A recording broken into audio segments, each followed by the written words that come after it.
Hello बच्चों, चलिए प्रश्न को प्रारंभ करते हैं। नाभिकीय विखंडन से आप क्या समझते हैं? समीकरण की सहायता से व्याख्या कीजिए। तो यहाँ पे आएगा समीकरण की सहायता से व्याख्या कीजिए इस प्रकार से। तो चलिए प्रश्न की मुख्य अवधारणा समझते हैं। और ये मुख्य अवधारणा ही इसका उत्तर होगा, क्योंकि ये एक थ्योरेटिकल क्वेश्चन है और इसका उत्तर ही इसकी अवधारणा इसका उत्तर होगा। मुख्य अवधारणा तो देखो, सबसे पहले आता है नाभिकीय विखंडन।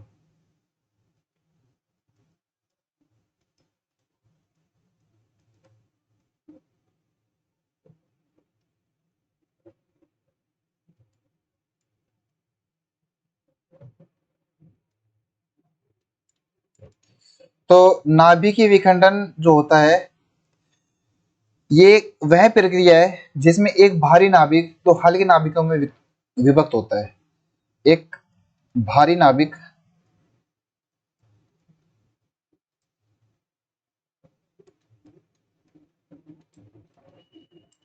दो हल्के नाभिकों में विभक्त होता है, मतलब उनमें टूट जाता है।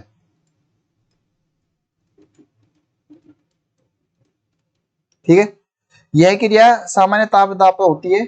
इस क्रिया में 200 मिलियन इलेक्ट्रॉन वोल्ट तक ऊर्जा मुक्त हो सकती है। यही कारण है कि हम इनका उपयोग जो है, नाभिकीय विखंडन का उपयोग हम अपने जो नाभिकीय जो रिएक्टर होते हैं उनमें करते हैं। तथा नाभिकीय विखंडन में भाग लेने वाले पदार्थ रेडियो एक्टिव होते हैं। ठीक है, तो नाभिकीय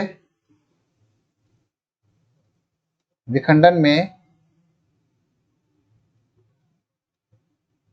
भाग लेने वाले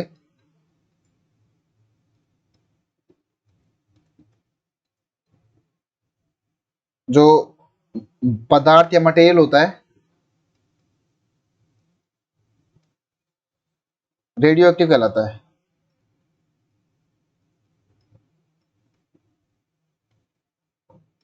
मतलब उसका हिस्सा होता है, क्षय होता है समय के साथ में। ठीक है, तो इसको समझने के लिए हम एक समीकरण की सहायता लेते हैं। ठीक है, और उस समीकरण से समझते हैं। तो हम हमने जैसा कि बोला कि जो नाभिकीय जो रिएक्टर होते हैं, नाभिकीय रिएक्टर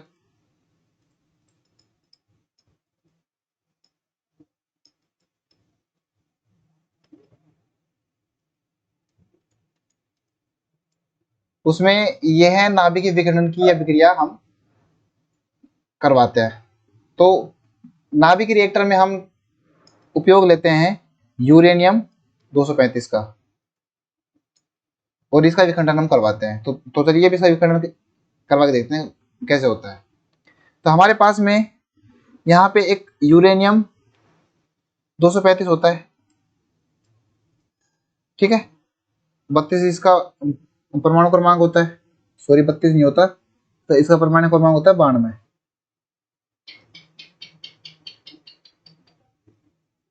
अब इस पे हम न्यूट्रॉन की बौछार करवाते हैं। ठीक है, न्यूट्रॉन से टकराता है।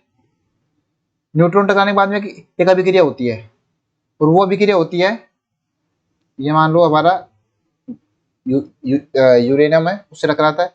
उससे टकराने के बाद में ये टूटता है बेरियम और 3 न्यूट्रॉन में। वो कैसे टूटेगा, अभी इसको समीकरण की सहायता से हम समझेंगे। और क्रिप्टोन में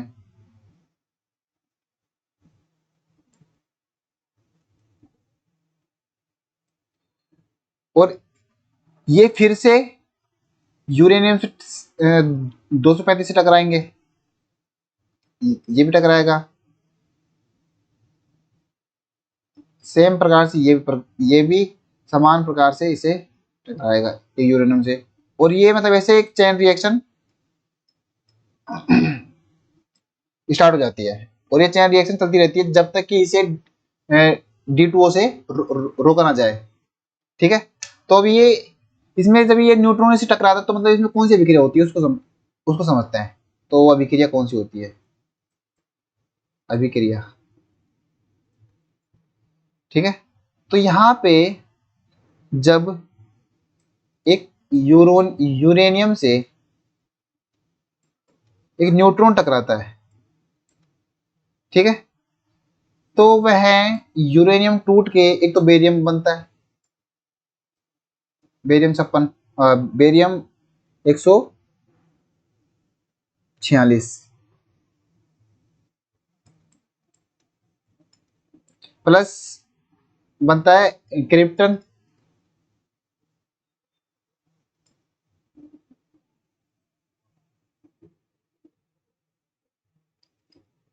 प्लस 3 न्यूट्रॉन्स निकलते हैं,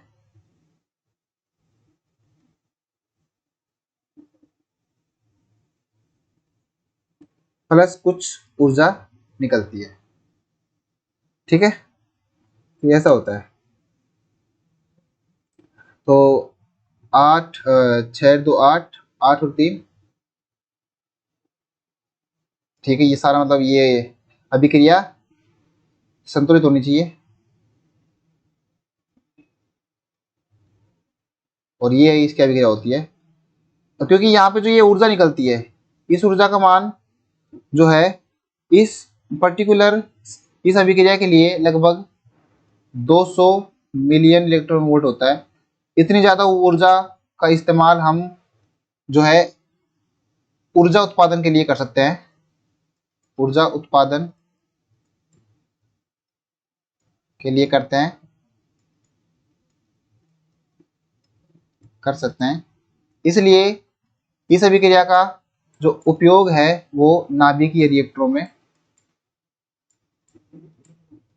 रिएक्टर में होता है। तो ये उपरोक्त प्रश्न का उत्तर था। आशा करता हूं आपको समझ आया होगा। धन्यवाद।